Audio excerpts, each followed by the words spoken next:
All righty. You got your notes? You're in? Yeah, I'm in. All right. You got your notes? You're in? I got notes. Good to go. Red corner.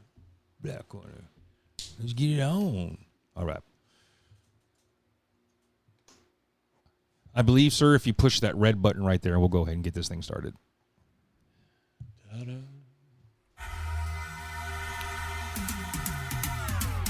Hi, I'm Jason. And I'm Greg.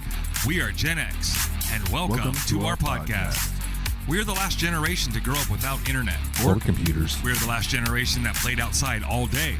Until the street lights came on. We watched cartoons on Saturday mornings. While reading the cereal box during commercials. We didn't have cell phones in our pockets. We shared one house phone. Growing up over the last 30 plus years, we have learned a few things about life. Raising kids, losing family, managing money. Having a professional career. Self-care. And much, much more. Each episode, we talk about our experiences as Gen Xers. Growing up in the 70s and 80s and how our lives have been influenced and shaped today. We are now hitting our 50s, and we are still wondering, are we adults yet? I'm going to attempt a manual fade. It's like you got that thing memorized or something. It cheats. It shows me. I can just see it up there. How you doing over there? Good to go. All right. Welcome back. I'll give a shout out to all of our listeners. Thank you guys for tuning in and checking us out each and every week. Greatly appreciate you guys. Love you guys. Love all the feedback. Love the feedback on the social media. Thank you guys for all that. This week, Gen X, are we adults yet? We have our guest. His name is Don, and Don comes to us from a very unique kind of perspective. Don is going to be our first guest on the show representing the baby boomers. Greatly appreciate that. Thank you so much, Don. How you doing over there? I'm doing good. Just hanging in there, just seeing what I'm going to say here today. There we go. All right. See how it goes. Now, we had my dad on the show a few episodes back, and facts. I think it was 14. Episode 14, facts. He was representing parents, though. He was representing a fact checker. Although Yeah. he is a member of the baby boomer generation, shout out to Dad. He was more in the role of fact checking and brought us another twist. I'm still not sure on the whole Granny Goose story, but, you know, we all have our versions, and that's fine. Yeah, that's what he remembers. That's what he remembers. Welcome to Gen X, Are We Adults Yet? Our podcast is about two Gen Xers hitting their 50s and wondering if we're adults yet. So before we jump into that, baby boomers are the generation ahead of us, like our parents, right? Baby boomers are typically defined as individuals who were born between the years of 1946 and 1964-ish. This generation earned the name baby boomers due to the significant increase in birth rates that occurred following the end of World War II. The guys came home, had babies. Basically is what they did. As a result, there was a boom in the number of births during this period, hence the term baby boomers. Baby boomers witnessed and experienced several notable events and cultural shifts throughout their lives, including civil rights, the Vietnam War, the rise of counterculture movement, and significant advancements in technology. I wasn't alive when we landed on the moon. You were. Yes, I was. That was a big deal. Yeah. Actually, I was in Germany when we landed on the moon. Really? So, yeah. Okay. Yeah. Oh, you weren't even still in high school then. No. I was out. Already out. All right. So sit back, kick back, enjoy the next hour or so with us, and remember to never take us seriously. We are not experts, and never should you take our advice. We're not experts, right? So, Don, tell us a little bit about the early days. Put us in your shoes. Who are you? Where'd you come from? Where were you born? And kind of build us from there. Yeah. Well, I was born in January of 1951. Was raised partially in the south side of Stockton. Was it rough then, too? Well, I didn't think it was rough. I mean we ran around, did our own thing. You know, my father raised us. He was a single parent, so we had the run of whenever we wanted to do something, just go out and do it. I had two other brothers, so there was three of us overall, and my father, he was a farm laborer, worked out in the farm and the fields and stuff, and there were times when we'd go out there and spend times out there with him because we didn't have babysitters then. So wherever my dad went, we went. So we moved around a little bit, but mainly in South Stockton. Right. And let's say like if during an asparagus season or something like that, he would take us out, and then we'd have freedom to run around, do things. I mean, get in trouble, walking through wheat fields where you ain't supposed to walk through, and, having the farmer chase you out. Oh, yeah. Running around on the levees, going fishing out on the delta, and fishing ponds, frogging, hunting jackrabbits, all kinds of stuff that was fun. Right. I mean, we didn't really think of anything back then.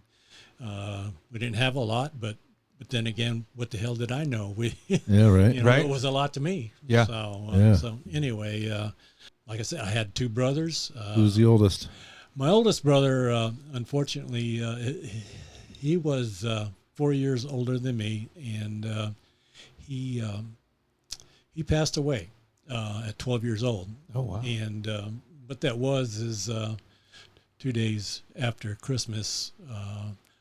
Myself, and my older brother, we went with this gentleman that we used to call Uncle Bob. I mean, but anyway, 2 days after Christmas, Uncle Bob needed to go out to this camp, and it was getting things ready for asparagus season. Asparagus season, he would have to go out and get all the asparagus carts and tractors and things like that, all getting it ready. So there was only the two of us and Uncle Bob, and went out to the camp there, and we knew we were going to spend the night there. And he went out and shot an old mud hen, and I guess we ate an old mud hen for dinner. And that night, everything was gas stove back then. And I mean, there's nothing wrong with it, but then it wasn't very, very nice. But we ended up, it was cold, foggy night. We ended up going to sleep. Our bed was in the kitchen area, and of course we had the gas stove in there, and that's what we turned on for heat.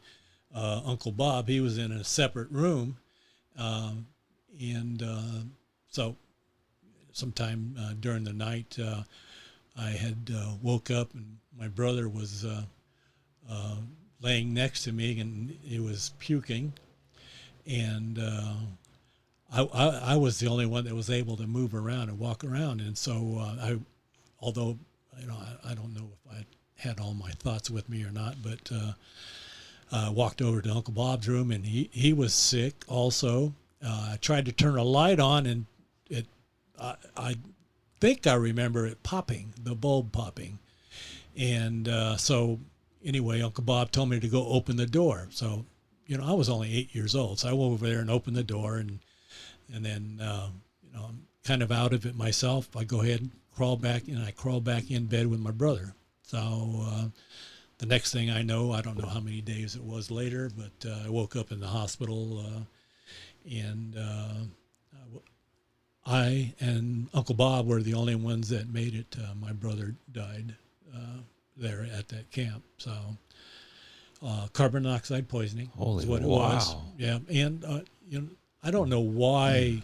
We had the gas stove burning, back then, and I don't know if there was a vent to suck out the fumes or whatever. But I don't remember a whole lot. Sure, after that. I get that. But all I can remember is I was walking around, and I wish I could have done something other than what I did, man. I mean, had you known, you Yeah, would have. I mean, it's at 8, and back in those days, there wasn't a lot of information about that. That wasn't really a thing back then. No. Yeah. It was probably because of those years leading up that we had some awareness. And now you got mandatory alarms and stuff in California, at least. So Right. Wow. Well, even on boats, you got carbon monoxide meters on there. So anyway, it was a bad deal. After that, that's when we moved to Lathrop. Yeah.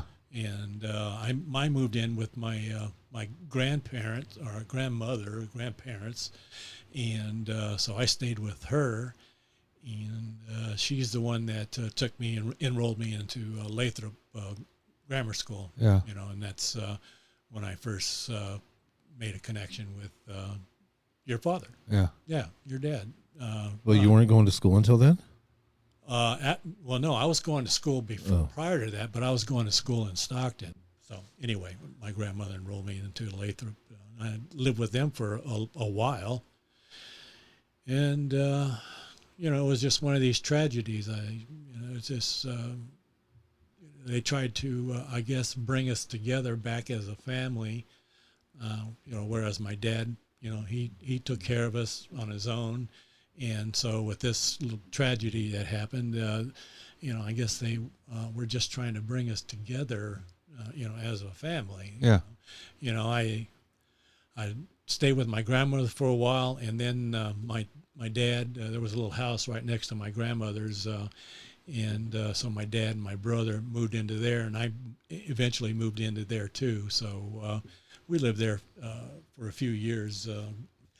So anyway, ended up Lathrop School. Like I said, your dad and I were good friends back then. So from the 3rd grade on up through the 8th grade, we did a lot together, and we played sports together. Actually, your dad, he was he was a talented fella, man. I'll tell you that right now. He had brains and talent, and he can pick anything up and run with it and not miss a beat, man. Right. So and that was Ronnie. So Do you see those right there behind you? are those his drums? Those are his drum Yeah. sets. Yeah, that's his Yeah. drum set. That's cool. Yeah. So anyway, we played sports together. One of the things we both played flag football back then, and back then, flag football was a big deal, and at least it was to us because we were kids, and you went out and you really practiced every day and at the school, and then you actually went to different schools and played flag football. I remember that. Yeah. We did that in elementary school also. Yeah. I remember that. It is the league we were in. It's called the Airborne League, and I played. I tried going out in the 5th grade, but I think I was a little small because every time I go out there, I'd always get my ass knocked down. So anyway, and I gradually worked my way up. So eventually, I was the one that was knocking asses down. Nice. But anyway, so your dad in the 8th grade, we ended up winning the championship of the Airborne League that year. Nice. And so Airborne League champions. Airborne League. I remember one of the games that we were playing against Lincoln, and your dad, he was sprinting. He was on his way to make a touchdown, and this guy from Lincoln kind of gave him a neck job, man, just tackled him by the neck and brought him down, and oh man, we thought there was going to be a fight. So, but he didn't. Your dad didn't make the touchdown, but we still didn't lose. So we won. So, Right. End of the year, we had a banquet, and your dad. I don't know if you've seen that, but he had the most valuable player trophy. Nice. Well, they were plaques that we got back then. He was most valuable player, and I was the most outstanding player. Nice. So, yeah, it was nice. It was an honor because we liked it. We liked playing. It was a big football. deal. It was, yeah. Well, your dad and I were both captains of the football team. So, and then both of us being mestizos, it was good. That's awesome. Yeah. So I'm half Filipino.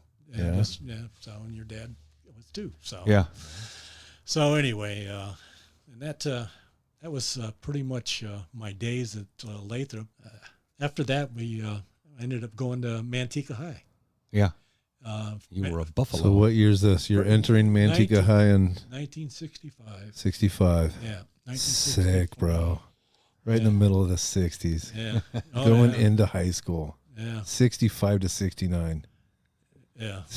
Yeah. That's Really. sick. It was a crazy time. It's a great soundtrack. That's a great. That's a great soundtrack So, for your high school years, dude. To the best of your memory and ability, take a minute or two and put us in 1965. Like, what was pop culture? What was happening in politics? What was the prizes of things? What was happening? What was First day of high school. what put us there? Well, Well, the first day of high school, of course, I had an older brother, so he was 2 years older than me. But I see. but anyway, so he kind of You had it either good or bad. yeah. Well, at times it was good, but then he actually I kind of stuck my nose out a lot of times where I shouldn't have, but he kind of brought me back in or made sure that nothing bad happened to me. Right. Anyway, but the first year it was.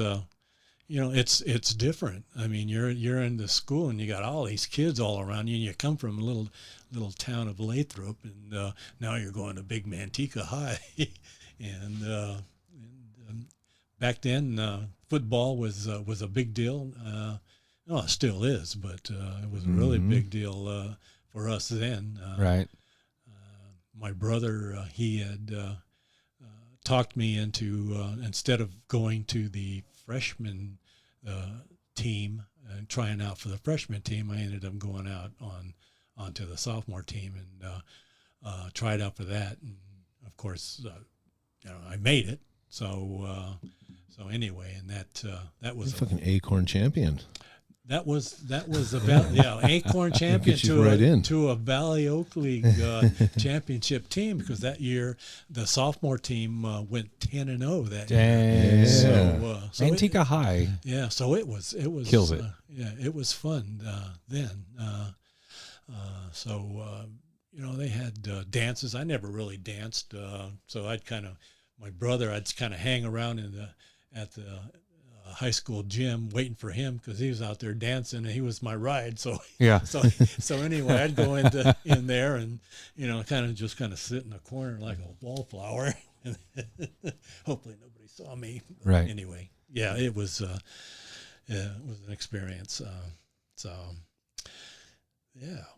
what else? So Manteca High School, East Union wasn't there yet, correct? East Union wasn't there yet, and as far as I knew, I never heard a thing about it. Right. I didn't know anything about East Union. The only time I found anything about East Union was when they told me next year I'm going to East Union. Hey, by the way, we built a new high school and you're going. Yeah. Well, what happened was they ended up splitting us in all of the Lathrop French camp people and all the people that lived just north of, let's say, Lathrop Road, north of Lathrop Road. They'd send all of those people over to East Union.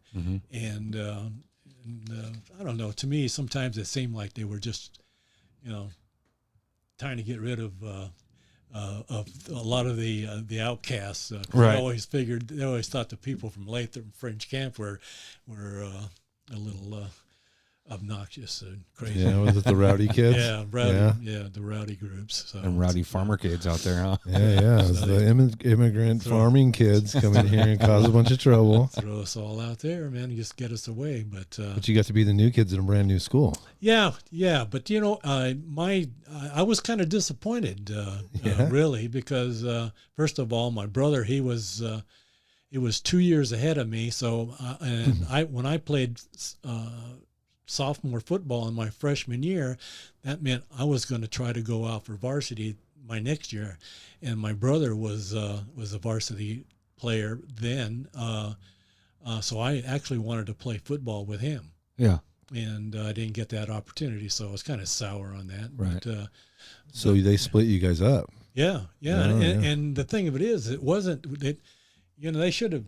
My thoughts, but anyway, nowadays, I mean, you look back on it, yeah, okay, they split us up, okay, big deal. But anyway, my thoughts is they should have went ahead and just let us stay in Manteca, and then because the school wasn't even built yet, it wasn't ready. Yeah. Our first year as East Union students was up in the front of Manteca High School in the tower. In the front, they used to have a tower at Manteca High. The bell tower, right? Yeah. Yeah. So our students, East Union students, took our classes up there, and we're still intermixed with the Manteca kids, although they were there. But hell, everybody was open. We could walk down their halls. Yeah. They walked down our halls, and they'd try to pick on us, and if we didn't like it, we'd go back at them and whatever. Right. So anyway, that was our first day, our first year experience. Still on the Manteca High campus. On the Yeah, campus. that's crazy. So weird. Yeah. Like, why bother? It looks like segregation. Yeah, Yeah. right. Separate but equal. Well, Yeah. that's what it was. Yeah, right. They segregated. Pretty much. Geo segregation. Yes. The Borders. geo as an excuse for segregation. Geo excuse to segregation. Yes. Yeah. So high school, I think, there's a story that I enjoy hearing about, and I am biased. It does involve my dad. So you were saying that Manteca High, when you first started, East Union did not exist, and now East Union exists, and you guys are Acorn League champions, MVP, and most. What was yours? Well, the Acorn was the elementary part. Yeah. Right. Okay. And your dad was most valuable, and you I were was most outstanding. Most outstanding. So these two guys. Okay. Now you guys are over at East Union. East Union. Okay. There's a football team. Yeah, new football team. So No uniforms. there has to be No colors. No, nothing. Just all white uniforms. there has to be a time where East Union's senior football team met Manteca High's senior football team for the first time. Yeah. Well, that wasn't pretty, but But you were there? no, I wasn't there. No, I wasn't. So because I actually got kicked out in my junior year. So anyway, I wasn't there for my senior year, and your dad, for some reason or another, he didn't want to play, so he didn't play senior year. It wasn't senior year. It was a junior year he played? We played junior year. Our sophomore year was the first year we played football. We were both captains of the football team there. Yeah.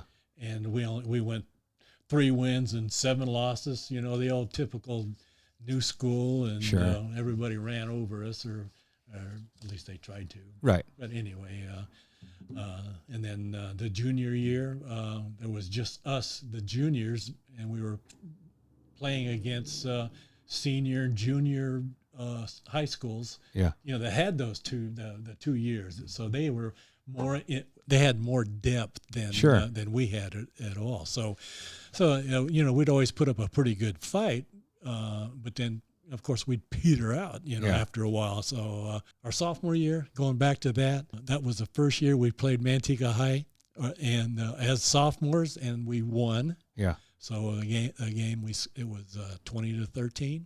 We won that game, and the following year, our junior years, we ended up losing to Manteca High 34-7, although it was 7-7 at halftime. And then after that, He's got away. we didn't have, again, Their the coach depth. had a better halftime speech. Yeah, and a lot more guys. Rudy, I've seen the movie. No one. We no one we comes into our house. we lost. Although You guys didn't have Eye of the Tiger. That's why. You didn't have the Rocky song. that was a problem. we didn't have. Did you have your own field, or did you have to play at Manteca High too? Manteca High field. Yeah. Yeah, and then when our sophomore year or our junior year, when we moved out to the East Union campus, we actually had to practice there in the fields. And I mean, you had thorns and stuff, goat heads, and everything that you had to. I mean, you didn't want to fall on the ground because you'd end up coming up with covered. Why are you so fast? Falling down on that ground? Yeah. So that's how you build a team. So anyway, it was Builds character. Yeah. Well, actually, the whole school coming up, you had to build character then because you didn't have nothing, and right. you were out in the middle of nowhere. Whereas when we were in Manteca, a freshman in our sophomore years, we can go down the street to Mel's Pool Hall at lunchtime and grab a poor boy sandwich and shoot a couple games of pool and then go back to school. So you didn't have that kind of thing out in East Union because it was a closed campus and there was nothing out there anyway. So you couldn't go anywhere. So anyway, we were kind of isolated. So that was it. I ended up really kind of messing up and started missing some school. I ended up liking a girl over at Manteca, so here I am messing around over there and trying to get in over there, and but eventually I went back to East Union, although I fell behind in my credits. So I was going to have to do an extra half a year, I guess what it was. And then I was at a rally, football rally. Of course, I was a spectator back then, but at the rally, they were doing cheers and stuff, and this teacher, or whatever you want to call him, he ended up signaling or picking me out of the group, but he accused me of yelling profanities at the cheerleaders, and which wasn't the case. I was not. Sure. And so that was the end of my high school days at East Union. Wow. That was it. An accusation got you kicked out of school like that. Well, like I said, I mean, I wasn't exactly an angel prior to that, but this particular guy didn't really care for me. Yeah. So anyway, That's how it goes. Yeah. So anyway, that was the end of it. And, finally, I figured I better join the Army. Yeah. That's the way to get out of trouble, right? Join the Army and Get your life together, young man. Go find something to do. And hope you make it through the end. So anyway, I ended up going into the Army. My brother and I, since he had graduated, I did. But anyway, we both went in on the buddy system. So me and my big brother went buddy system. Sick. So you get to go to boot camp together. Boot camp together. Yeah. And we could have went to, if we had the same MOS, then we could have went to the same thing, but we had different MOSs. And so he got shipped off, I don't know, I think it was Fort Leonard Wood or something, and I ended up getting shipped off to Fort Eustis, Virginia. So my MOS was 67N20, which when you take a proficiency test before you get in the Army, so they get kind of an idea what your talent. That's the ASVAB? Is that what that is? Mm-hmm. It's what your talents are, right? Right. Where your aptitude and what you're going to be good at. So I ended up was mechanics. Okay. So I was stronger in mechanics, and so hence the hiccup. Spicy. Then The noise gate didn't cut that out. hence I ended up going to Fort Eustis, Virginia. But during our basic training, like I said, my brother, he was with me. There was actually like 4 other homeboys from Manteca that was also in the same platoon, although we didn't all sign up at the same time, but they were there. So Some Manteca boys, huh? Yeah, Manteca boys. We were all in the company was Echo Knights, Best by Test. That's what. Where did you do basic at? With Fort Lewis. Yeah, Fort Lewis in January, and it was cold, cold, and so anyway, we're Echo Knights. Best by Test was the old slogan, and we happened to be the 3rd platoon, which 3rd platoon happened to be the 3rd herd, which I guess they thought we were a bunch of turds. So Yep.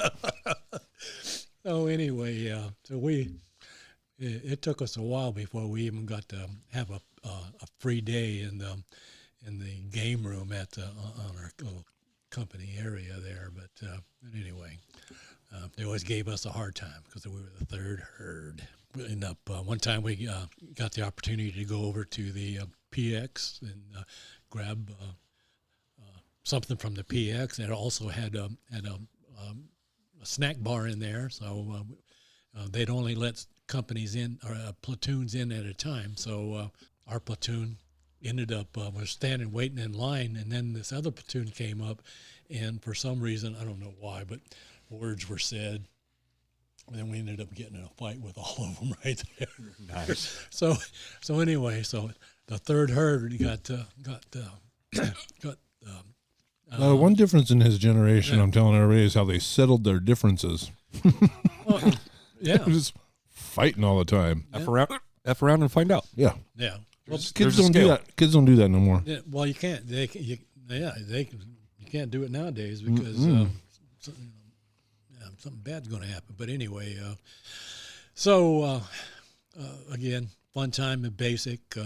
I used to, with this other guy, because we had white tags, our name tags were white, because it was indicated that we were basic trainees. So we'd go ahead and at nighttime we had a uniform that a set of fatigues that we pulled the white tag off of, and we'd go across the parade grounds out there, and we go over to where the AIT was, and that was all the guys that graduated basic, and they were there doing infantry training or whatever training they did back over there. But we'd sneak across there. Me and this other guy would go get beer. We'd get beer, have a few drinks, and then sneak back across the parade grounds and change our shirt, and there we are. So had fun. Hello? Hello? Hello? Hey, you're live on the air with GenX. Hey, how you guys doing? Not too bad, Marty. How are you, sir? I'm doing good, really good. I'm glad you called in. Hey, we got our guest on here, Don. He is hanging out with us tonight. You're on the line with him. Awesome. How you doing, Don? I'm doing good, Marty. How are you? I'm doing really good. I'm glad to meet you over the phone. Yeah. Well, hopefully you can keep me talking. What are you guys talking about? Well, right now we're just coming out of the high school years, and I went through basic in the Army, and then you went to some kind of mechanic school. Yeah, I went to helicopter. Oh, you go to Fort Jackson? No, actually, I went to I was a helicopter MOS, so I went to Fort Eustis, Virginia. Oh, okay. Most of the 67 N-20s, a lot of them went over to Rucker, Alabama, but I was going to say that's usually where the aviation. They go to Rucker. Yeah. A lot of them did. But then, we had a full house when I was there, so it wasn't a shortage of people trained to be mechanics because I guess that was a critical MOS, so they say. Yeah, they were filling it up. Critical being, they needed crew chiefs and gunners. Yeah. What year did you serve? I went in January of '69, and I got out in December of '71. Okay. Yeah, about the almost same time 3 years. My pops was in. He went in 68, 69, and 70. Uh-huh. Yeah. Yeah, what was his MOS? He was in the Navy. Oh, okay. He was a CB. Was he so he wasn't Blue Water Navy, he was still... he was building stuff. Yeah, he was on the ground, so... Yeah, he was building it and blowing it up. Well, what fun. Yeah. Yeah. So anyway, that's where we were so far, was just getting into the helicopter world. Oh, nice. Yeah. So hot year. It was always hot. I mean, being from California, going back east there, I mean, and doing AIT in the summer months back there, man, you felt like taking a shower every time you got out of the shower. But the humidity, huh? Oh, it's terrible. That's what killed me. Once I traveled and experienced humidity, I was like, well, people live here? Yeah, exactly. Why would you do that? You ask for this? Yeah. And you stay? It was terrible, man. Living underwater. So right now... Yeah, go ahead. Go ahead, Marty. I was just going to say, it makes you appreciate dry heat. Yes. Oh, yes. Right now, we have 2 members of of Army, and we have a member of the Marines, all on the same show, all at the same time. And I just wanted to stop a moment and appreciate that. Right. So, you're in the military. You got your job. You're here in the States. Now you're all trained up, and you're a helicopter mechanic. Did you go straight to Vietnam? No. Actually, I was shipped over to Germany. I did 8 months in Germany. So I caught probably about August of '69. I was in Germany. It was a little small air base. It was outside of a town called Mainz, Germany, in the little town. Our air base was Fenton Army Airfield, and we had mostly 34s, the old reciprocating helicopters that the Marines flew there in Vietnam for a while. Right. But we had those, and we had a couple of Hueys, and there was a Mohawk, different aircraft. There was a 54, a Crane. All this stuff is relatively new to the military at this time, though. Yeah. We're just using all this stuff for the first time in combat and stuff, right? Well, not really, because that's 69. I mean, I think the Hueys started getting over there back in 63, 64. Right. Out of there, and so we were just getting some of the ones that were sent back to the States and repaired, and so they decided, we'll send a couple to Germany and let them play with them. So, and that's what they did, let us play with them. But that was Germany. So, 18-year-old guy going to Germany, a lot of good times there. From Lathrop to Germany, huh? Lathrop to Germany, yes. That's what I always say. Germany. So anyway, my first night being assigned to my unit, I actually went to the little club we had there, and it was a pretty neat club we had for as small of a base that we had, and it was actually all kind of foil and everything. It looked like being inside of a cave, and then have all the colored lights and all this stuff. And of course, the German beer, man, that was way more potent than American beer. And so anyway, I ended up getting a little toasted that night. I didn't even go to my first reveille in the morning, roll call. I didn't even make it to there. I stayed in bed.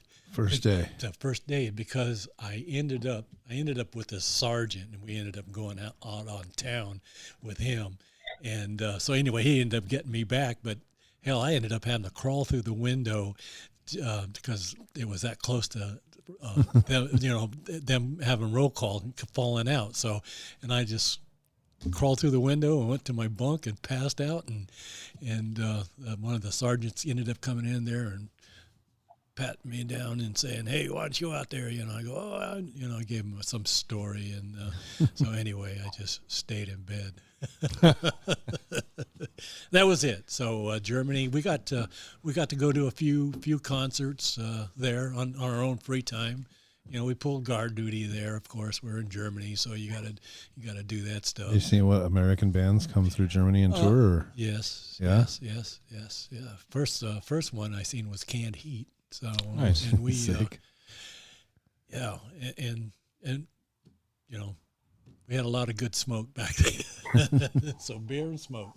Even in Germany. In Germany. So.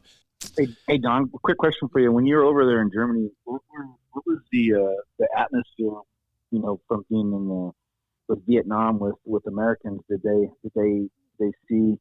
Was there any conflict, or was there anything that they voiced your opinions about us being there? No, actually, not the ones that we hung around with. I mean, I know there was a time that we went to Heidi and Jurgen's town and spent the night there, and we were in I don't remember what the hell they were, pubs or whatever. I don't remember what the hell they called them back then. But anyway, there was this one German people. They didn't like us dancing with their girls there or whatever, so they actually started hassling us. And one of them actually, after we were leaving, one of them pulled a gun on us, and as they were in their car driving away, and I was hanging on to the door, and I was hitting the guy, doing the crazy stupid thing, and this guy's got a gun, and I was lucky I didn't get shot. But anyway, I never heard him say anything bad about us. I mean, and Mainz and Mannheim, we were close to Mannheim, and as I understand it, those were towns that were heavily bombarded in World War II, and I didn't have anybody say anything bad about us. I never thought about that. Not to our face, anyway. Huh. Oh yeah, huh? Yeah. So. Oh yeah. anyway, wasn't bad. Good. I'm glad to hear that. That was a good question. Well, what about I didn't you? Think about that. Did you spend time over there or what? No, I spent majority of my my time in the Southern Command in South America. Oh, okay.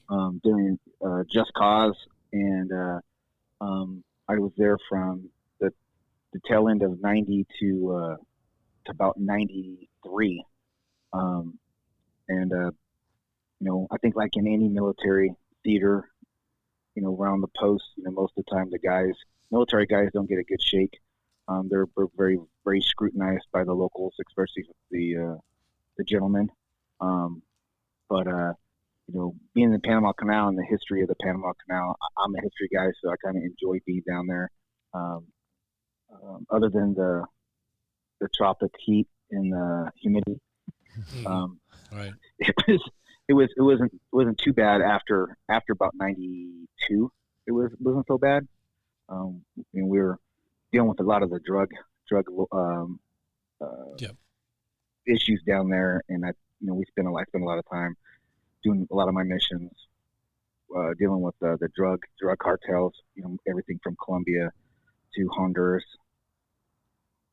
Wow. Yeah. That's cool.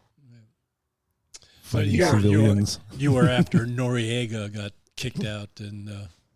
Yeah, I was there. Yeah, deported. I was there. Yep. And then we had to go through his whole regime, so we spent about a year after, making sure that we, just like any other operations we've done in the past, just make sure that we clean house, and that took about a year, and then Actually, being there in the Southern Command or whatever it was, did you have to go through the Army routine, the CMIs and inspections and this and that, and you got your hair a little too long, or you better shave that stubble off your face, and did you guys have to go through that there? Oh yeah. Yeah. Yeah. Oh yeah. It was. I mean, during any type of missions or operations, wasn't too bad. But in garrison, I was assigned to a combat MP unit, and then I got assigned to drive for a 3-star after I had won the Soldier of the Year. So I was always in a position where I always had to have my VVU starch, my boots shine. All that stuff. I would say so. A 3-star, huh? Okay. Yeah. So that means you got good food and everything. So. Yeah. Anytime you hang out around the Air Force bases, you get good food. Oh yeah, yeah, exactly. Yeah, that was the same thing everywhere we went. It was always the other service units that had the better food. So. Yeah. You got something special when your butter's individually wrapped. Yeah. I think you brought that up last time you were on. He's still mad about it. He's still mad about it. I'm just going to give you a big old hug, a big old butter hug. An individually wrapped butter hug. Yeah, I'm going to buy him a case of those individually wrapped butters. And we'll talk about each one. Yeah, well, we ended up having to do the same thing in Germany. The CMI inspections. You got to have your bed all nice and tidy, and all your fatigues and your underwear and your socks rolled up real nice and neat. Oh yeah, and all that stuff. So actually, I didn't really care for it. I don't think a whole lot of people did, but you hated the Marine Corps. Yeah, probably. How bad was it in the Marines, Greg?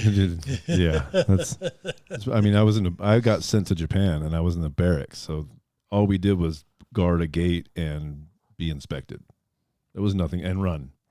There was nothing else to do with us. Was that an embassy or what was it? It was a Navy base, Yokosuka Navy base out there. Oh, okay, yeah. And there was nothing we couldn't do, like actual Marine Corps stuff. We were on a Navy base, so all you could do is they could take us to the pool and try and drown us. They could just run us in circles around this little base for hours, or how long did you spend there? Inspect our rooms for hours. Yeah, that sucked, man. I hated that. Room inspections, like individual inspection was okay, but I didn't like the room inspection, like having to clean a rec room or wax the floors, waxing floors and all that stuff. Yeah, like I kept had my a room. The last man I had- out. The last man out Yeah. had a buffer, you know. Yeah. He carried the buffer out. Wipe as it he down with a was T-shirt. exiting. Yeah. Go ahead, Marty. What was you going to say? Was that Marty? I was gonna say I always had a second foot locker. I bought 2 of everything, so I had an inspection locker. So when it came out, I just pulled it out, and everything was all nicely folded. Because we got inspected all the time, Yeah. especially when I was in the barracks. It was, but when I lived off post, that was the nice thing. But you still had to come in and do inspections, even though you lived off. Yeah, post. you still had to So maintain a locker even if you lived off base. Yeah. So Stupid. I just brought in a second foot locker that had everything done, so everything was all. Then we had you probably didn't have that, Don. The already polished. No, we didn't have that. Yeah, so you had the Brasso everything. Yeah, no, we had Brasso. Yeah, we had the Brasso, but our shoes, we didn't have a spare set of boots that we set aside just for inspections or anything like that. So Yeah, beer money. Extra boots or Yeah. more beer. Yeah. So anyway, we didn't. I guess we didn't always shine as good as we could have on these inspections. But that's one of the reasons why I ended up 1049 to Vietnam, because I didn't like playing the game. So I ended up volunteering to go over there. So, which. Yeah, because I want to get to the story that goes with that hat right there. Oh, the hat. Yeah, I need to get to that story. We'll get to that. Yeah, but anyway, volunteered for Vietnam. Went home for a 30-day leave before going over, so. Shit! You came home and partied, huh? I did actually, and I mean the thing of it is I was an E4 already by. Was about 18 months or so in the Army, and I was already an E4. So I was pretty lucky, and I did some things while I was in Germany that apparently some of the upper people liked. So anyway, I got promotions pretty quick. Nice. And so on my leave, getting ready to go to Nam, of course, we had a PX there in Stockton at the airport in Stockton, at the old Army barracks there. I don't know if you guys remember that or not, but I used to go at the Rough and Ready Island though. Yeah, okay, Yeah. I've been out there too. But anyway, we had one at the airport, PX, and we used to be able to go in there and get our beer. Well, here I am, and by then I'm a 19-year-old guy, so I'm going in there, got to show my ID, my military ID, go in there and buy me a case of beer. Of course, I didn't drink it there. I always put it in my car and took off and picked somebody up, and we'd go drink beer. Yeah. So one time we did that. I did that, and I went and picked up my friend, a good friend of mine, Cruz, and we went out and was going to start going somewhere to have a few drinks. Well, I don't know if you guys know where DVI is, dual vocation. Well, yeah, DVI. Well, that year was when they first started planting palm trees along the perimeter of DVI. Yeah. And this is the road there was Casson Road. Casson Road. Yeah. So anyway, we're driving down Casson Road. Didn't open up beer yet. Of course, the beer was in bottles. So I got to looking at the palm trees and thinking of, oh man, I'm going to be in Vietnam here next week, So anyway, I kind of side drifted off the road, and I overcorrected, and next thing I know, we're broad sliding down the road. My side being the side that's looking at everything. It's coming at me, and so the ass end of the car dropped off, and it actually rolled. And I remember as I was rolling, I remember my door opening up and me kind of floating out, man. It was unreal, man. You got tossed out of the car. Yeah, I got thrown out of the car. Okay, when I came to, I was on top of the barbed wire fence. And I still got the scars Sure. my arm here and the back where I bounced around on the barbed wire fence, and the car came down right next to me. So I was pretty lucky there, needless to say.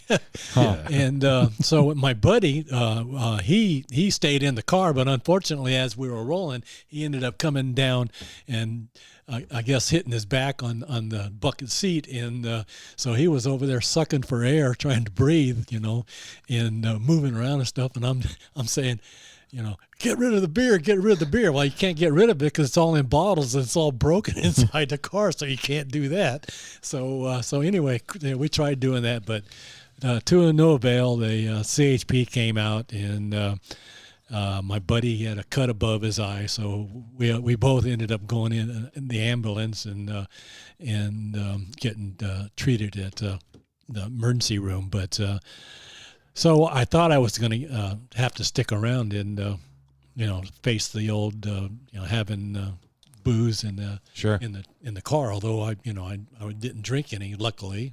But it turns out that I stuck around too long, and they didn't press any charges on me because I was going to Vietnam. So where else? But what worse place can you go? Yeah, right, exactly. Hey, I think we'll send you to Vietnam. But anyway, I ended up reporting late.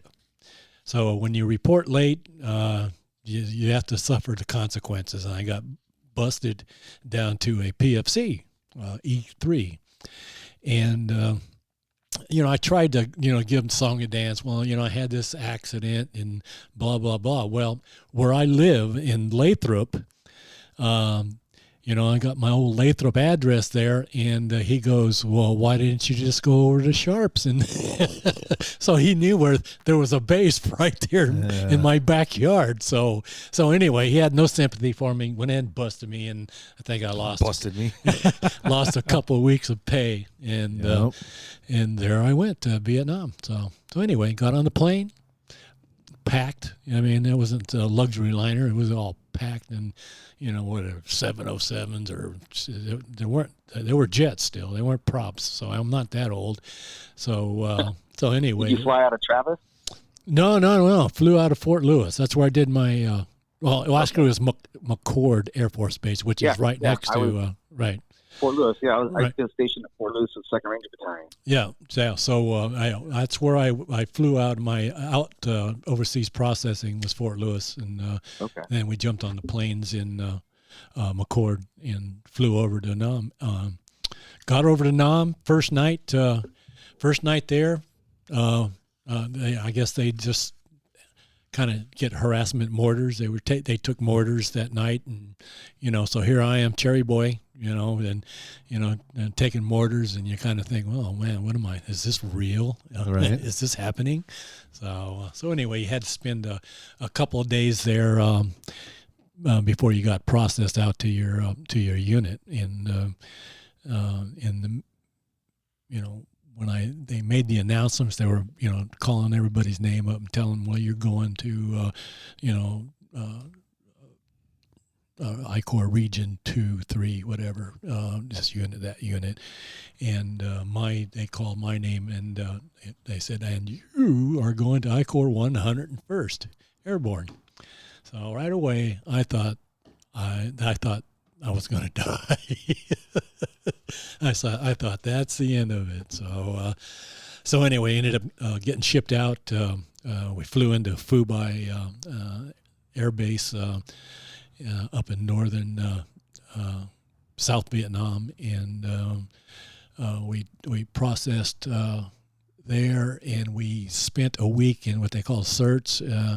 Certs being, I guess that's a pre-Vietnam training. They wanted to get you acclimated to, some of the things that they did in Nam. So, we had to rappel out of helicopters, and, they just train you on different things. So that was just for a week. So anyway, after that week, I got sent to my unit, which was, seemed like it was practically right next door to where I was at. But I got sent over to my unit, which was the 101st Division. Our battalion was the 158th Aviation Battalion, and the company I was in was was Alpha Company of 158th, and we were called the Ghost Riders. Next to Charlie Company, they were the Phoenix, and that was also another Huey company, Slicks, and then we had a ARA, which is Aerial Rocket and Artillery Cobra units down next to us, down from our flight line, and then Bravo Company. They were fortunate enough to be away from all of us, but anyway, they were on the other side of the base. So I don't think anybody ran over to each company's flight line and stole their clocks and things like that. 10 millimeter socket. Yeah, really.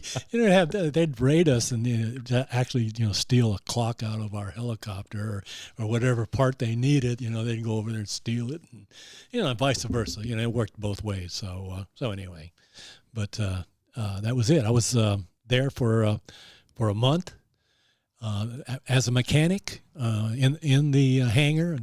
Worked on helicopters, and there was a few times I got stuck on perimeter guard duty, and I didn't care for that, but at first it was kind of exciting. But and we had a little village across the way from us, and we'd every now and then we take our M79 thumpers, man, and launch a few thumpers in their direction and see how close we could come to them.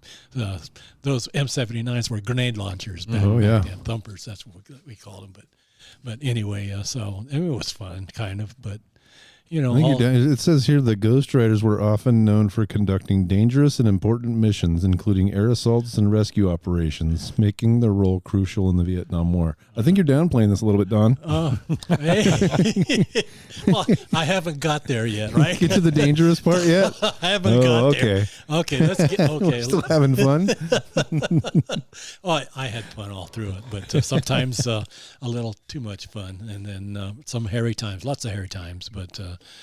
I started flying. I had volunteered to fly because that's what all of you had to volunteer in order to fly. So, and then of course you got all the extra pay and all that stuff they tack onto it. So anyway, it was exciting. Got to fly a helicopter. I was a crew chief on my helicopter. A cherry on the helicopter. And of course, the pilot that ended up taking over, he was from Clovis, out of Fresno there, and actually he was from Porterville originally, but now he lives in Sanger outside of Clovis. But anyway, he ended up being stuck with two cherry boys on his helicopter. It was his first helicopter being assigned too. But he was there since January, so he was flying as a co-pilot and all that stuff, and he finally made it to pilot status. So he had two cherry boys as his crew chief and gunners. So he was real thrilled about that. So anyway, flew for about a month, and that's when all of the action really started unfolding. There was, I don't know if you had researched it or not, there was a fire base called Ripcord. Ripcord was on the rim of the Ashaw Valley, and Ripcord was the last, so they say, major confrontation between NVA troops and our troops. And Fire Support Base Ripcord was just that. They were there to support the infantry, the grunts on the ground. And that base regularly took a lot of fire, a lot of mortars, because they were on the edge of the Ashaw Valley. Ashaw Valley had a lot of NVA. I mean, it was one of those where you didn't dare go down there because you end up not coming back. But anyway, Ripcord was hot. We did a lot of resupplies in that month of July. Just resupplying them, bringing troops in, taking troops out. This is March to July. But yeah, that's when they opened the base. But July was the hot month, and that's when we actually had to start getting troops out and evacuating it. But prior to that, we'd have to insert all the grunts into different peaks. around the base, and and one of the insertion missions that we had was bringing troops in and inserting them into this LZ, and so we were flying around, and I was Chalk 4 at the time, or we were Chalk 4 at the time, and Chalk 1, which was the lead helicopter that had command of the flight, they were having radio trouble, so they asked my pilot, Bixby, to come up and take Chalk 1 and do the insertions right then. Well, Chalk 1 usually was the good one to go into, because you don't take fire initially. I mean, you got the Cobras that come along and they're working out, lighting up rockets all around you as you're approaching, and you're, as the gunners, are able to open up and free fire, because you're in a free fire zone. And so you more or less had it made, because the ARVNs always, not the ARVNs, the NBA always had their head down. Yeah. When it starts coming to 2, 3, 4, 5, whatever, those were all the ones that caught the hell usually. So unfortunately, but fortunately, we were fortunate enough to take Chalk 1. The lead helicopter took our place, Chalk 4, and Chalk 4 got shot down. They took an RPG round up into the nose of the helicopter, and they got shot down right into the LZ, and nobody died on it. But the crew chief, Mac was his name, and the gunner, Mac, was his name. The crew chief was Bunny, and Mac got pinned under the helicopter, and he was left there because everybody was leaving there, and they were going up to another open LZ. But fortunately, some of the grunts were there, and they were able to lift the helicopter enough to get Mac out. And Mac wasn't physically, had to be hospitalized or evac or whatever. But he was lucky, Yeah. But then again, I feel I was lucky too, because swapped spots with that. We swapped spots, and and then another time. That LZ was a hot one, man. I mean, we took a lot of fire. We didn't have any helicopters shot down, but there were a lot shot up, and that was it. And then on another resupply mission directly to Ripcord itself, we were dropping off some replacement troops and giving them ammo and things like that. And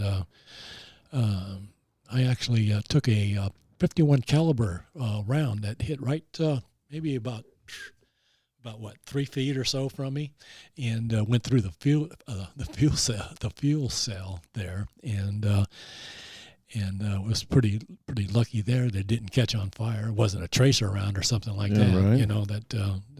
That was lucky, and was flying back, and my pilot thought he smelled smoke, and so he was all into that. Shook up pretty good, but we ended up having a couple of birds fly over and under us to check us out, and there was no fire. But hey, so we ended up catching a 51 caliber right into the fuel cell, so he got a souvenir. Well, I guess you can't look underneath you. You're not sticking your head out the door and looking underneath. No, not underneath. Or up top or something. Yeah, but this fuel cell was it wasn't a bottom fuel cell. It was one that was right next to me under the engine itself. So anyway, that was leading up to Ripcord. Ripcord, like I said, they were catching hell from NBA. You could probably read up on it. I couldn't tell you all the story. It says it's one of the bloodiest battles of the entire Vietnam War. Yeah, it was pretty for us. I can imagine I couldn't imagine what it was like for those guys on the ground. But we ended up they called it off. They wanted to evacuate the base. So on January, I don't know where it was, 23rd or something like that. Do you remember dates like July that? July 23rd. Oh, July. Did I say January? I said January. July 23rd, 1970. Yeah. We ended up, they ended up calling our whole battalion. We had 3 companies of helicopters. That's like 60 helicopters, and we had ARA, and we had the Redskins, which was the 158th Cobra units. So we had lots of Cobras flying around, lots of F4s flying around. And just went in there and got everyone. Yeah, they're all prepping the areas and all around us, and we were taking mortars and everything on the base, and when we're going in to pick them up, and that was pretty exciting going into that, you know, and the thing of it is that at the end. At the end of it, after we almost got everybody out, we had a grunt unit that was down at the base of the mountain. So we ended up having to fly down into there and picking them out. And again, we're taking fire from the above mountains, beside you. Dropping into valleys, man. Yeah, dropping in a valley, and there's no way we can shoot up because we got our blades up there, so we didn't want to shoot our blades off. So anyway, that was first mission that we got unit citations, and we all got medals for flying into that and doing the evacuation. So that was my first of 3 air medals for participating in that. So and, after that, it was we didn't always, every day wasn't a hairy thing, but we did general support is when we flew for the ARVNs, took care of ARVN needs, whatever they needed us to do. And then direct support was when we flew for the U.S. troops. So so we did that in between. It wasn't nothing exciting, resupplying and then August we were doing a general support. It was we were moving ARVNs from Firebase O'Reilly and onto a neighboring hilltop, and on that we were Chalk 1 on that one there, but I was flying with the commander, which commanders there were majors, and we were flying with commander and this other pilot at the time. His name was his call sign was the co-pilot's call sign was Crash. So anyway, he was actually the pilot. He was commander of the helicopter that was Chalk 4 and got shot down. Right. Yeah. So anyway, the reason why the commander was flying with Crash that day was to check him out and make sure he had everything, all of his nerves still with him, right? So we were Chalk 1. So fortunately, we made it in.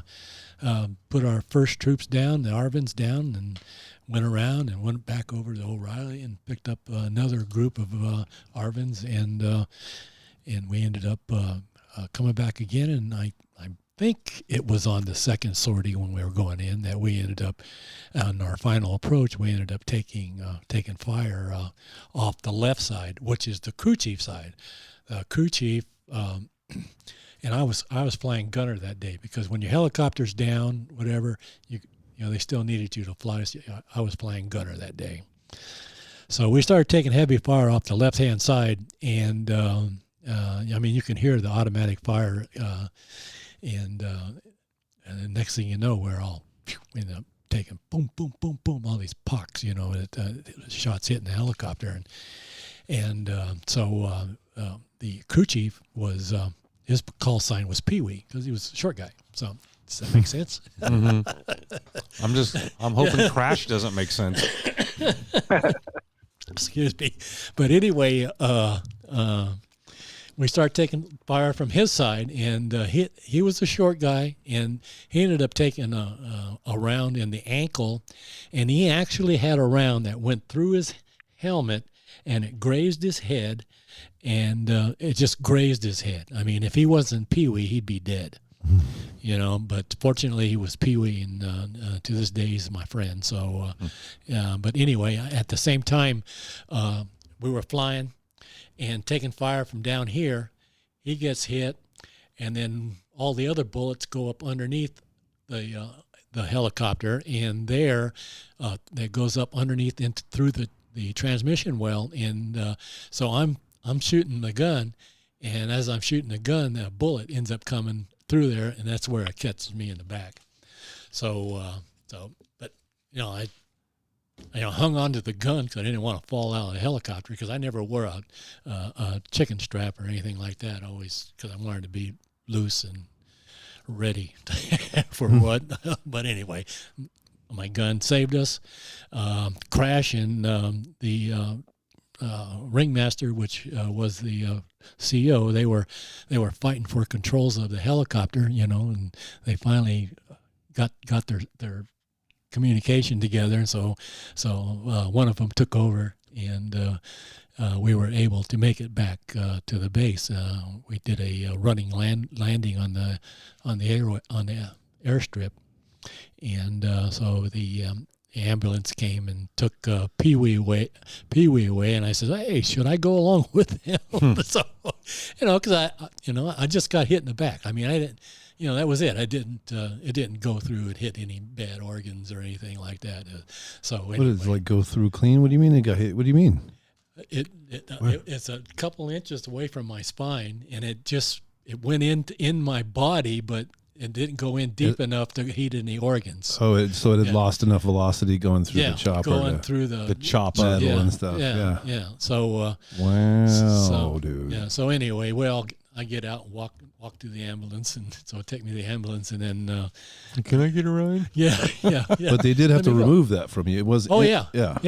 We went over to the I don't remember what MASH unit or whatever medical unit that was, but they actually did the surgery there, and they went in and sliced me open, and then pulled a bullet out, and so I got souvenir. This is that's what this is right here. Do you have the bullet? Get right out of here. Around my neck. This is it was an armored piercer. I mean, it doesn't look like shit. This little thing here, this thing kills people, believe it or not. Holy shit, you have it. But I don't know what, everybody says it was a .30 caliber armor piercing round. So I believe it's armor piercing, because I had the remains of the lead jacket that kind of stuck in my back too. But this is all steel, and so that's what I got for a souvenir. So that was all you got was this got your name on it. and a souvenir, huh? Souvenir. That was it, man. I got to. He made it into. Marty can't see it, but he made it into a necklace, bro. That's so badass. He's got the fragment hanging around his neck. Yeah, and it doesn't come off, man. It doesn't come off me. The only time it comes off me is when they want to take X-rays, and then it's got to come off. The mandatory. Yeah. It's on me all the time.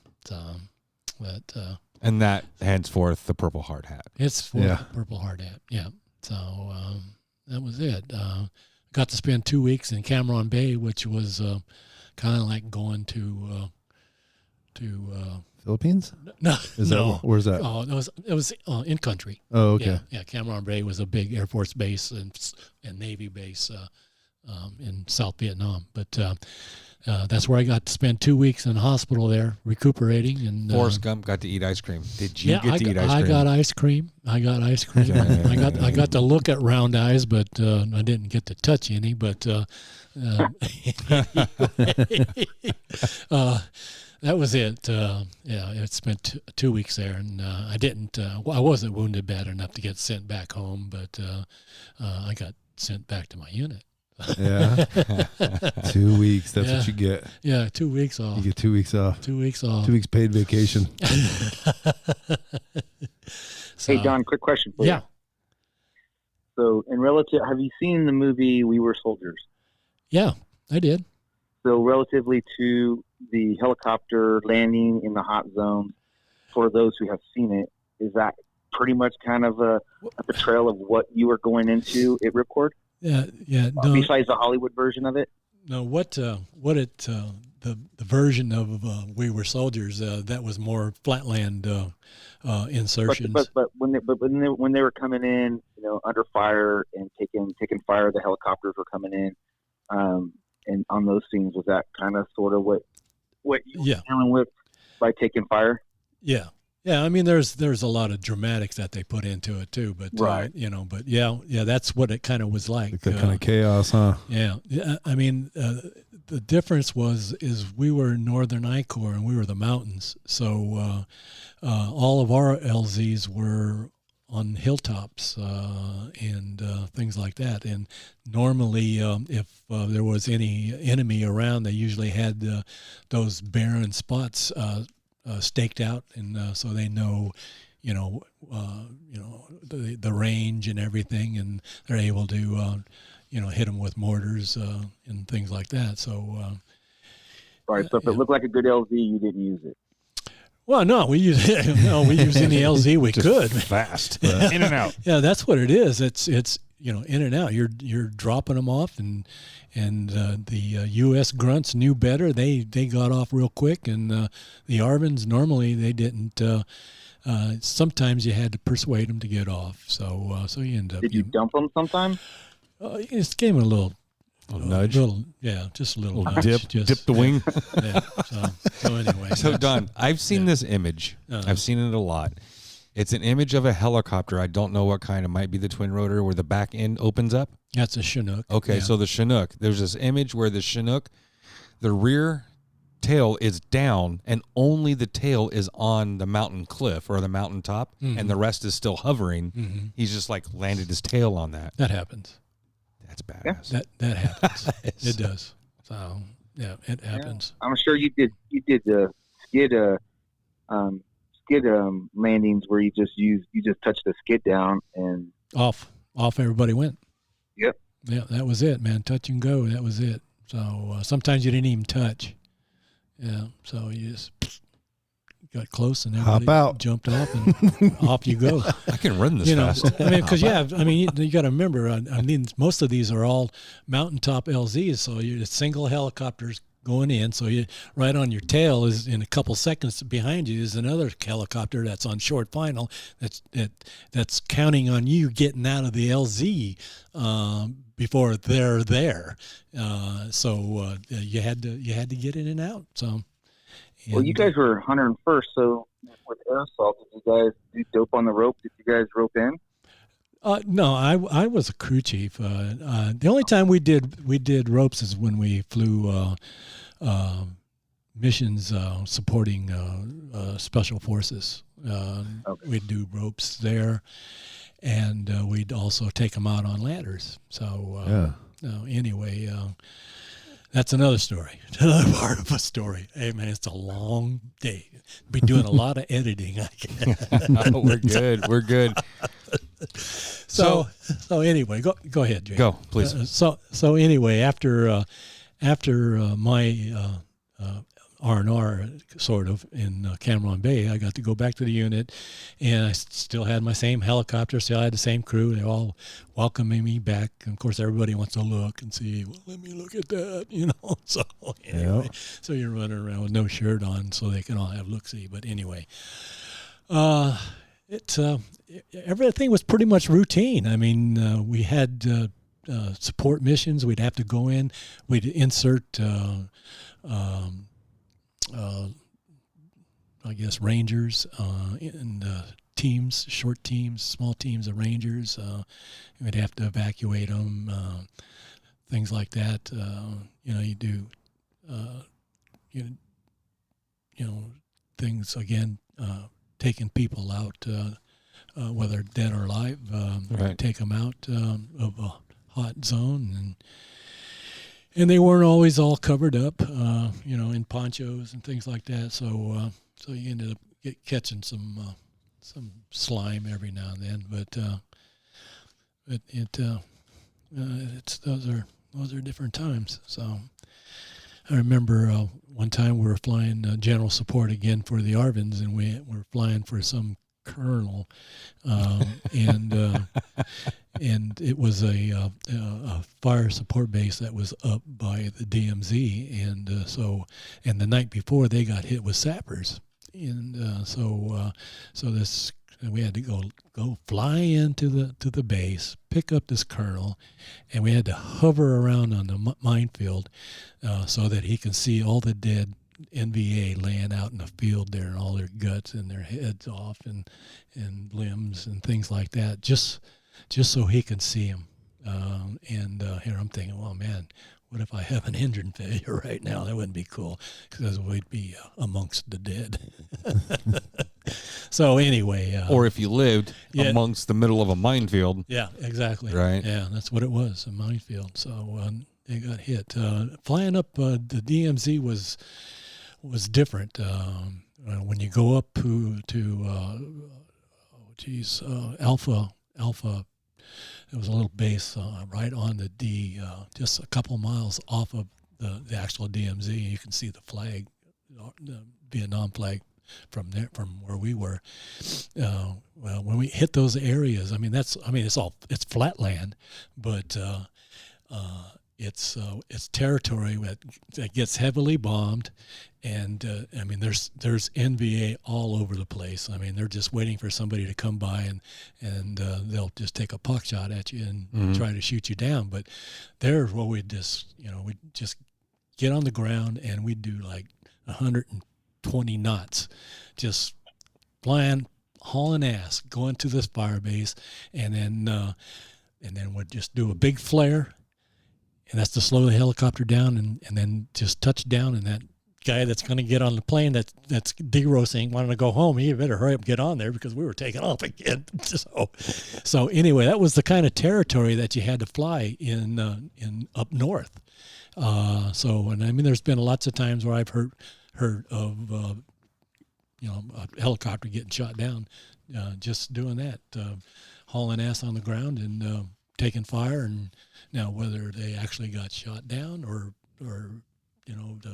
some pilot mistake or whatever, I don't know. But they didn't make it a lot of times too. So that was right there, flatland. All the trees were gone, man. There were no trees around. A lot of bomb craters, and all of a sudden, because you're low leveling, and all of a sudden you see this fire base coming up on there, and there it was. Just pops up out of nowhere. So you hit the brakes kind of like Tom Cruise did in the first Top Gun. Hit the brakes, let them fly right on by. Pull the nose up, yeah, belly out. Yeah. That's a real move. Yeah. Huh. That's how you did it. You just haul ass, and your helicopter is shuddering as because you're pulling torque on the rotor, and your tail end, and they got a stinger on the tail end. Sometimes you hit the stinger and you bounce up a little bit, but that's what it is. That's what a lot of flying over there was, especially on the DMZ. So yeah, you're not flying regulation. You're not flying by any kind of no. Here's your terrain. You go get that guy and come back. Yeah, and just fly. We had a lot of hot dogs pilots that did a lot of crazy stuff, fun stuff, but crazy stuff. Be hauling ass and going over the mountains like this year and doing all this funny stuff. That fancy shit. Oh yeah, shit's just blowing by you. You can't see do nothing. A barrel roll.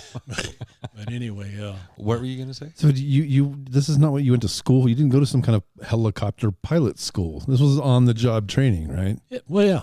I was a crew chief gunner. So, yeah. And they were like, "Hey, you want to?" Well, you had to volunteer, but they were like, "Hey, you want to fly this thing?" See, nowadays they got what they call air assault. Air assault being you're trained as a gunner, crew chief on a helicopter, so you go through all this physical training and everything, and learn how to shoot and things like that. Well, we didn't have that. We just you're out. You're there, man. You take more bullets. You want this chicken strap or not? Chicken strap. That's horrible. That's what he called it. I believe it. Yeah. That's why he wasn't having it. I think you meant chicken strips, right? No. Don was a tough guy. He wasn't wearing no strap. So we had units like Ranger North, Ranger South, Firebase 31, Firebase 30, 31. And those were Ranger North was, of course, there was Rangers, right? And I, at first it wasn't hot at all, so it was just like flying in somewhere normal, and there you go, because the NVA wasn't quite ready for us, but they were ready. But why they didn't take action sooner. I don't know. But we actually made combat assaults on Ho Chi Minh Trail, and they ARVNs would go in there and they do their thing and find a supply depot or something. Blow it up. Take care of it. Yeah, and then fly out. And, but anyway, these bases, Ranger North, Ranger South, they caught hell, man. They caught hell. Ranger North, they were in danger of being overran. I mean, you can see pictures of fire bases and helicopters crashed here, crashed there. But yeah, I found a little description of it. It sounds pretty gnarly. That's the way it was, man. You have helicopters shot down wherever when you're going in.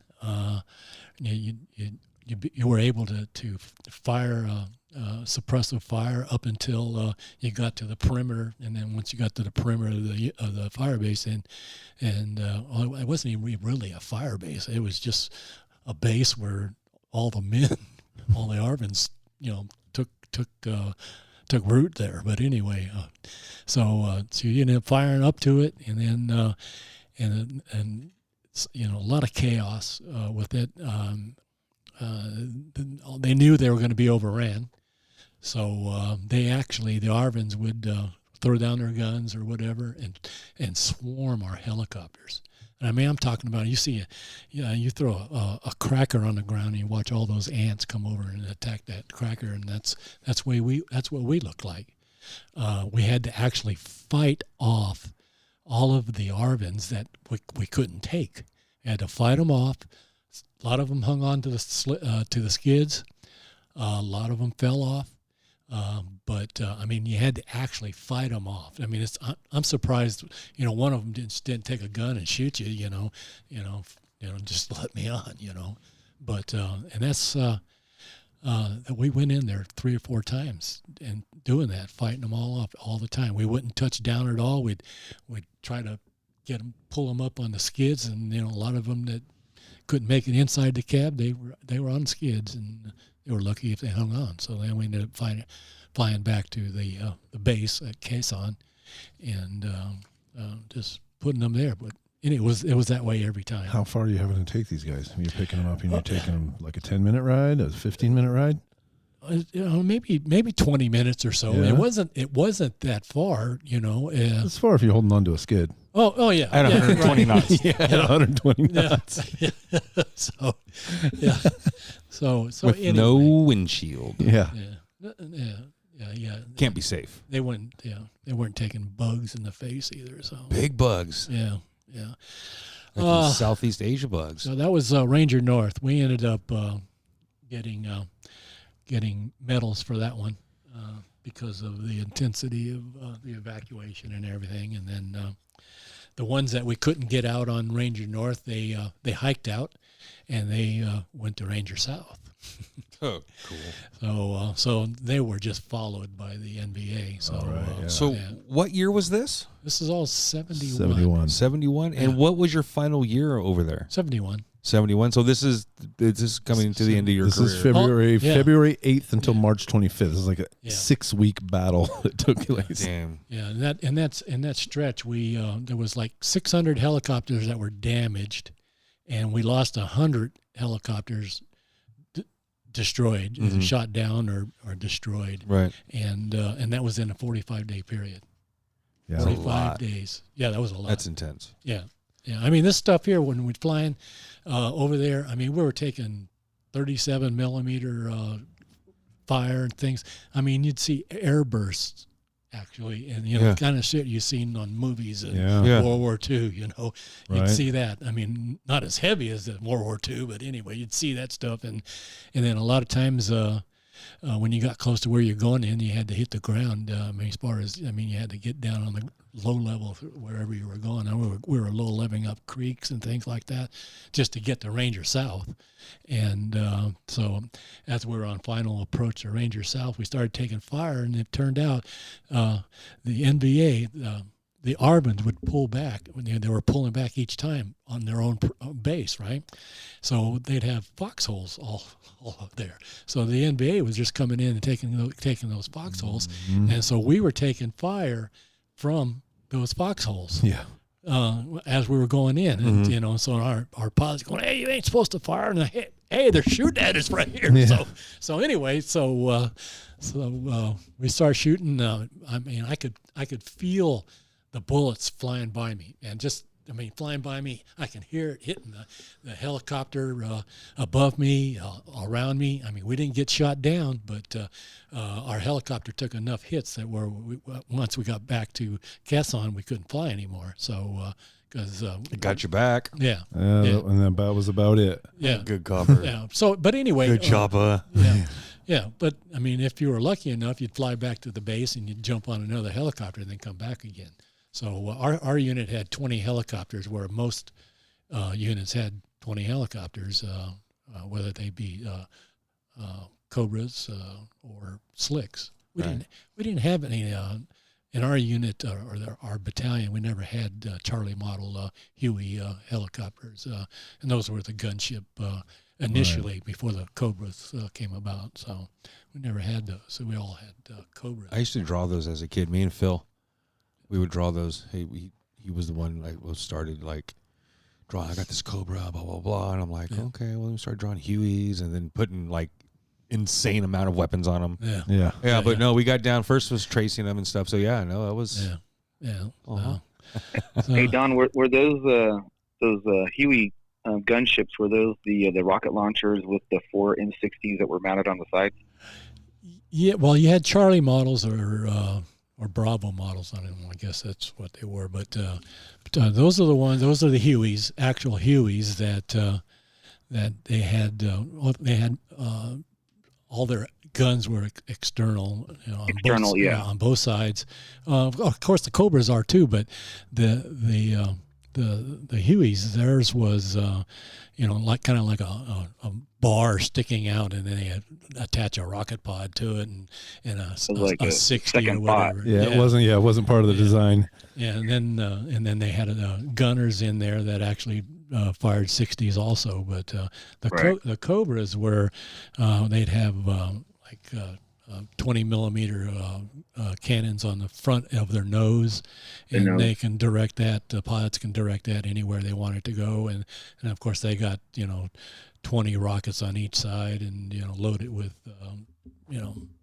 all kinds of different armaments. And all you guys had was a door gunner. Yeah, all we had was a door gunner, and we had to go in there, with a 50 cal, right? A 30. No, it was a 60. We only had 60s. Holy shit! Yeah. Did you guys have the M14s as well, or just the M60s? No, M14s. No, we did that in basic, but we had 16s. Okay. And our machine guns were M60s, so they shot the 7.62, 7.62s, yeah. So and then the 16s, of course, the 5 point whatever. So anyway, I mean, I was always prepared because my helicopter, I had a thumper. I had my M16. I had grenades.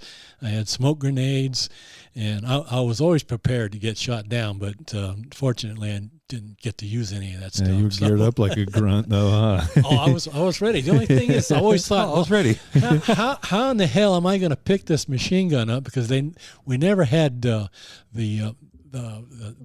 bipod or anything on the front? Yeah, but we didn't have that. We didn't have the grip where you grip it. Shit, if you gripped it, you had to grip the goddamn barrel, and the fucking barrel burned through them little gloves you got. Yeah. So you got to get the barrel mittens. Yeah. So anyway, so after we took that one out, evacuated as much as we could. I don't know what happened to everybody else, but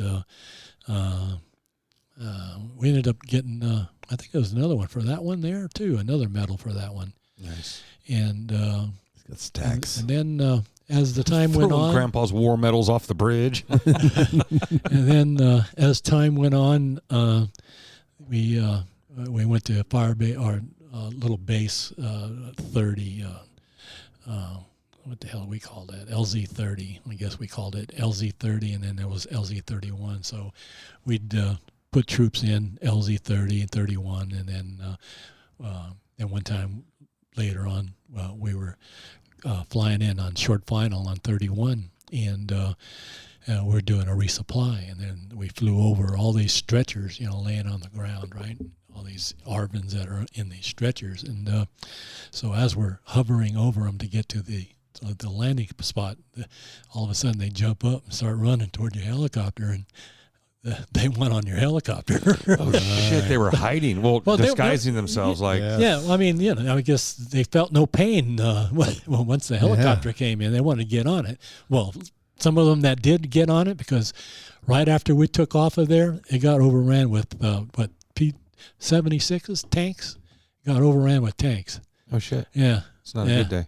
No, it wasn't. It wasn't a good day. Well, how many guys could you take at one time? Like one load is the maximum number of dudes. Oh man. I mean, you could take 20, 25. If you're really packed in. Yeah, because, I mean, they're little guys, man. So you can haul in. And if it wasn't that hot, you can really pull torque on your helicopter because, it's weather kind of designates how much power you got on your turbine. So got it. Well, Don, I'm going to say I can't tell you how much I appreciate you coming in and hanging out with us. I do. I love telling literal war stories. I love the war stories, man. I really do. Marty, is there anything you want to close with? No, I appreciate the opportunity to call in, and Don, I appreciate your service. Thank you, Marty. Yours too, buddy. Hey. And my dad served in Vietnam. I know that was a conflict that wasn't very well received, but I appreciate everything you did and the opportunity for you to be able to come back. So thank you. Yeah. Welcome home. Yeah. Thanks, Marty. Appreciate that. Yeah. So that's going to do it for us. We're going to wrap this one up. Greatly appreciated. Shout out to all of our listeners. Shout out to our guest, Don. Don, thank you so much. Thank you, just to echo Marty, yes, I am a big fan of our military, always have been. And I also appreciate your service and the things that you've done. Marty, you as well. Greg, you as well. Yeah. Yes. And yes. Thank you. Thank you for having me on. Love it, man. That's and Don is an adult. Oh yeah. I'm definitely an adult. Hey. He wears it around his neck, I'd say. Yes. Exactly. Yeah. Well, actually, that's not when I became an adult. I ended up having to become an adult when my daughter was born, and I ended up having to work for a living. That's what really did it. Got it. Anyway, thanks, Marty. Gentlemen, nice talking to you. Thank you. Nice talking thank you to guys Jason. so much. Greg, thank you, man. Thank you, man. Appreciate it. Have a good night. Have a good week, and I'll catch you guys next week. Good night, everybody. Hey. Good night. Cutting it off already, man. Jeez, I thought we were going to go on.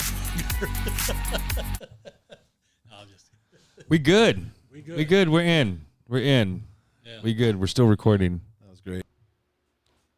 Let's see what we got here. Test footage. Say something for us, Don. Hi, Jason and Greg. Perfect. All right. Sounds good. Levels are good.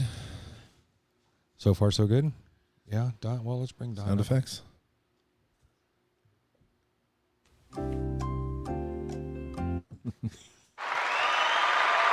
Yeah. Nice. Hey. That was hecka funny. Thank you. And then if a joke bombs, we can do this one.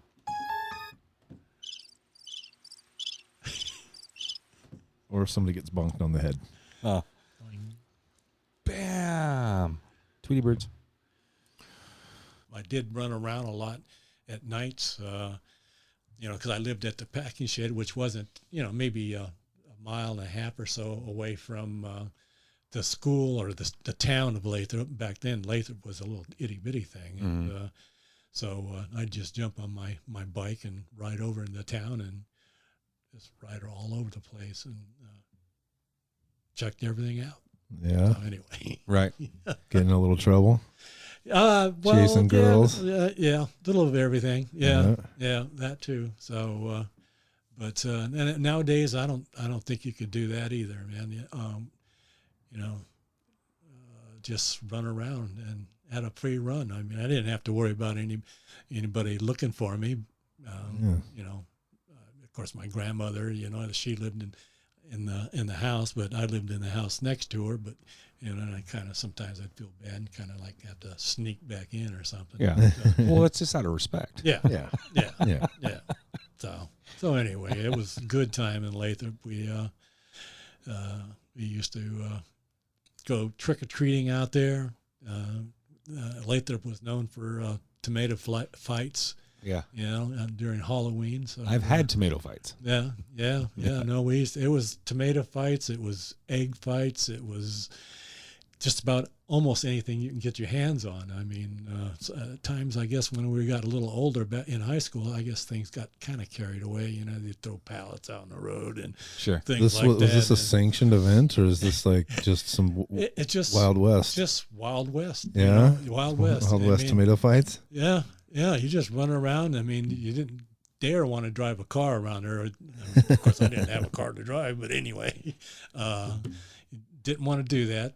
But anybody was fair game. And just that sounds like fun. Because you'd have different groups. You'd all have our little wars, and we'd have all of our ammo stashed everywhere throughout the little town there. Sergeant at arms. So it was a lot of fun back then in those days. So I did run around a lot at nights, because I lived at the packing shed, which wasn't, maybe a mile and a half or so away from the school or the town of Lathrop. Back then, Lathrop was a little itty-bitty thing. And so I'd just jump on my bike and ride over into town and just ride all over the place and checked everything out. Yeah. So anyway. Right. Get in a little trouble. Chasing girls. Yeah, a little of everything. Yeah, that too. So, but and nowadays I don't think you could do that either, man. Just run around and had a free run. I mean, I didn't have to worry about anybody looking for me. Of course, my grandmother, she lived in the house, but I lived in the house next to her. But and I kind of sometimes I'd feel bad and kind of like have to sneak back in or something. Yeah. Well, it's just out of respect. Yeah. Yeah. Yeah. Yeah. Yeah. So anyway, it was a good time in Lathrop. We used to go trick or treating out there. Lathrop was known for tomato fights. Yeah. During Halloween. So I've had tomato fights. Yeah. No, it was tomato fights. It was egg fights. It was just about almost anything you can get your hands on. I mean, times, I guess, when we got a little older in high school, I guess things got kind of carried away. They'd throw pallets out on the road and things like that. Was this a sanctioned event, or is this like just some Wild West? Just Wild West. Yeah? Wild West. Wild West tomato fights? Yeah. Yeah, you just run around. I mean, you didn't dare want to drive a car around there. Of course, I didn't have a car to drive, but anyway, didn't want to do that. But anybody was fair game. And just that sounds like fun. Because you'd have different groups. You'd all have our little wars, and we'd have all of our ammo stashed everywhere throughout the little town there. Sergeant at arms. So it was a lot of fun back then in those days. So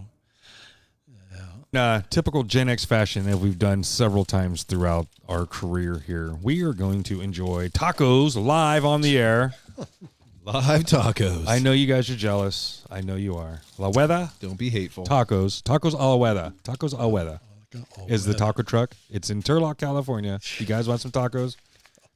Now, there's two ladies that run this truck, and I think they take turns cooking, and the other one's doing like cashier stuff, whatever. But I also think they take turns making salsa. Right. Because sometimes the salsa is like perfect, and the other time it's like, no, there's not enough peppers in this one.